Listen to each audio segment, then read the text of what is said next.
In this lecture, we're going to polish the attacking behavior to make our units look a little bit more reasonable while they're attacking.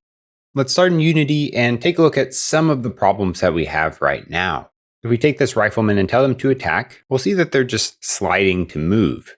This is because on our animator, we set the attack boolean to true as we entered the state, and we have a dedicated state to attacking. That's one. The next one is, once they get in range, they don't keep looking at the target. So it's not always clear which unit they're attacking just by looking at them. And the third problem we're going to tackle is we can't really tell that they're attacking. It would be cool to have some kind of a particle system or something of that nature to show that this unit is shooting. If we take a look in the scene view at this rifleman, we can see there is a particle system here. We can see that it's a looping, and I don't think we want that. So in the inspector, let's just disable looping. Now, whenever we attack, we can play it once, and it will show that they're attacking right at the time that they deal damage. With that in mind, let's come to VS Code. We're going to need that particle system on our abstract unit. So let's add a public particle system, attacking particle system with a public get and a private set. And then we need to attach a field serialized field, so we can assign that in the inspector. Let's then come to our attack target action. Now we can see that we're going to need to know the abstract unit on self. So let's add a private abstract unit.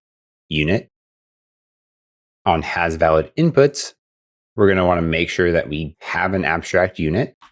So let's add and self.value.tryGetComponent out abstract unit, again using the discard naming. Then on start, where we're assigning the rest of the self variables, unit equals self transform get component abstract unit.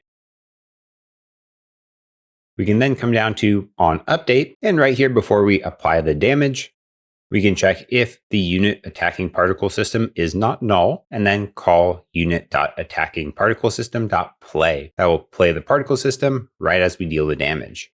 The second problem that we had was our unit wasn't always looking at the target that they were attacking.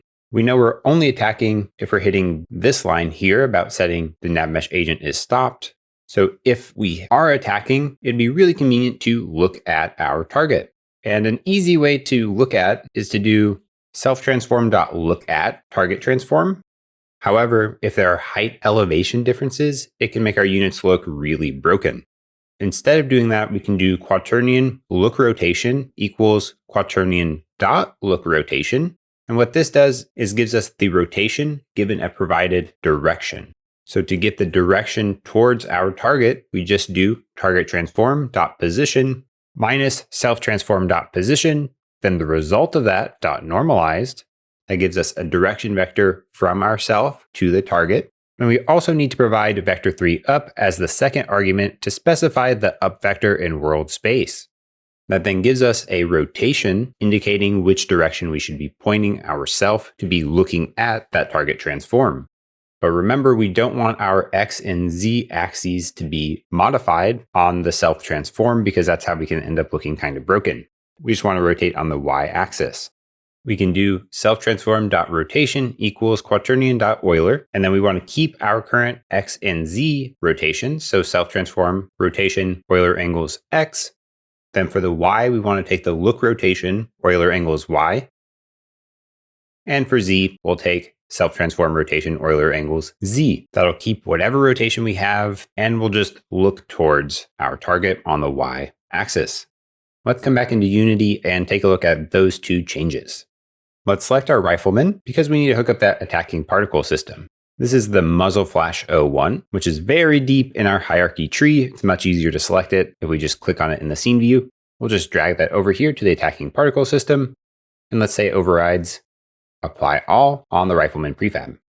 Then we can come back to the game view, click play, select that rifleman, tell them to attack some unit, and they will slide over here, start attacking, and we see that particle system. It's showing up green. That's because of our post-processing tint. We'll take a look at that in just a second.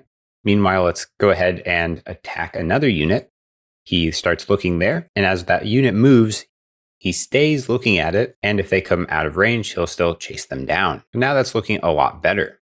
The only thing left is synchronizing when we're attacking, so we don't do all that sliding. Before we get into that, let's leave play mode, If we come up on our hierarchy to main camera, expand that and click on post. Under bloom, if we turn off this tint, that's going to fix our problem. Let's click play again just to check it out. Select the rifleman, tell them to attack. And there, yeah, it looks a lot better now. It's a yellow flash, not this weird green one anymore. Cool. Let's come back to VS Code. And right here is part of our problem. We're setting the attack parameter on that bool as soon as we enter, but we may also try to move, which is why we end up sliding. So my challenge to you is to only set the attack parameter on the animator when the unit is actively attacking. Set the speed parameter on the animator every on update. That way they will look like they're walking when they're actually walking. Pause the video, do this little refactor, and I'll see you back here in a few minutes. All right, welcome back. I hope you're able to get this one. It really tests your understanding of how all of this stuff works together. We know on start, we do not want to immediately set this Boolean. I'm going to cut that because we're going to paste it somewhere else in a little bit. And we want to only set the attack parameter when we're attacking. That's basically anything below here. So right after we look at our target, we can check if the animator is not null and set the Boolean attack to true. What we don't want to do is be toggling it based on this attack time. Then our animation will look kind of jittery as we attack and then immediately come out of the attack state. We won't actually see that animation play. Now up here where we set the destination on the Navmesh agent, we want to make sure we set attack to false here. So we'll start walking. So again, I'm just going to copy paste that and change the parameter to false. Then finally, right up here at the top, right after our guardian here, where we're returning the success, we want to set the float speed every on update. So if the animator is not null, let's set float of the animation constant's speed to the Navmesh agent velocity magnitude. We've done this part multiple times before. That's why I didn't give too much direction on the challenge. I hope you know now how to synchronize our Navmesh agent and our animator velocity. This is all we were looking for in this challenge. If we come back to Unity and click play, select the rifleman, tell him to attack a worker.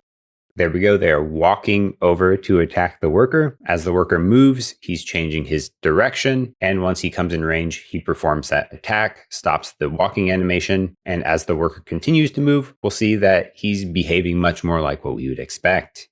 That's all we have on this lecture, but there's still more to do with attacking. So when you're ready to keep working on this, I'll see you on the next lecture.